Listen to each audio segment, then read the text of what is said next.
Harper Audio presents Unsuccessful Thug, One Comedian's Journey from Naptown to Tinseltown by Mike Epps, performed by J.D. Jackson.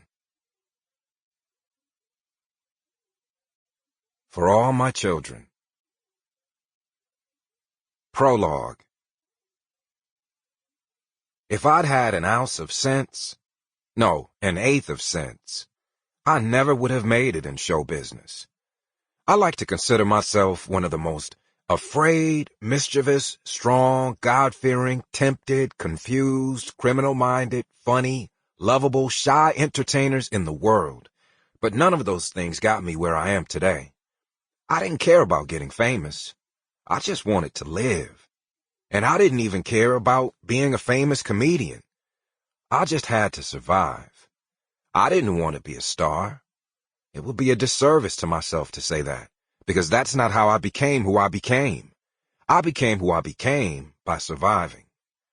When I talk to other successful people in show business, I sometimes feel embarrassed because I'm not in it for the same reasons they are. This isn't a career to me. This is my life. Show business is what I do to survive. It's my therapy because I constantly need someone to talk to. It's my parole because if I violate it, I go back to my life before. And it's my spirituality because I definitely feel like God is using me for therapeutic purposes.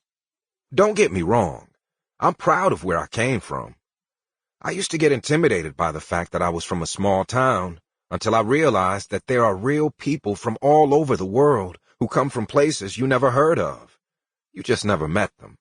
And there are a lot of people who wonder how a guy like me, who comes from the middle of America, can make it in Hollywood and tour the world. Well, I can run through this shit for exactly one reason. Because of how I came up. But it wasn't easy. I know you've heard a lot of hard shit stories. I'm only responsible for mine. I had to become a chameleon. I learned to change up my looks and my attitude so I could move from one environment to another without being found out. It's the best training there is for being an actor. Or a serial killer. Luckily, I was just a good dude who made some bad mistakes. Sometimes I feel like I'll never be able to relate well to all these people here in Hollywood who grew up with enough to eat, houses with doors that locked, and no jail cells slamming on you when you're 16. Sometimes I wish there was a way for each of us to see what the other sees. Not like I wish my life on anybody, but I think if we could all see each other and where we came from, we might all get along better. So that's the real point of my book, to tell you what I've seen, how an underdog can prevail, and how I learned to have respect for all different upbringings. I'll start by saying that there's a reason not a lot of this shit has been written about before. That's because very few people make it from tiny cities to the big ones. People from Naptown are hard-working, industrious folks who have big dreams of traveling the world and having nice things. A lot of people I knew from back there who got rich made their money in the streets. I tried hustling, but I failed at it. Early in my comedy career, my first manager, Dave Klingman, called me an unsuccessful thug, and he was right. You read all about my life in crime. Quick note for the Indianapolis PD. Hey, this whole book is a product of my imagination. Any similarity to crime solved or unsolved would be purely coincidental. Cool? Cool. Also, to friends from the neighborhood pissed you're not in here by your right name, sorry, giving you fake names was easier than testing statutes of limitations. You'll see that I couldn't shut up when I was robbing a drug dealer. You'll hear about the time I couldn't get past a guard dog when I was burglarizing a house.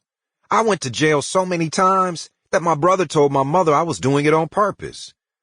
An OG gangster told me in the streets one day, "You're too sensitive for crime. You gotta be born with this." I often think that if my heart had been just a little bit colder, I would have stayed back there, and I would have died there in the streets. Maybe you can tell from the subject matter. Writing this book wasn't easy for me. From when I was a little boy, I saw fucked up shit. Shootings, ODs, rats attacking babies. That still gives me nightmares. Sample complete. Ready to continue?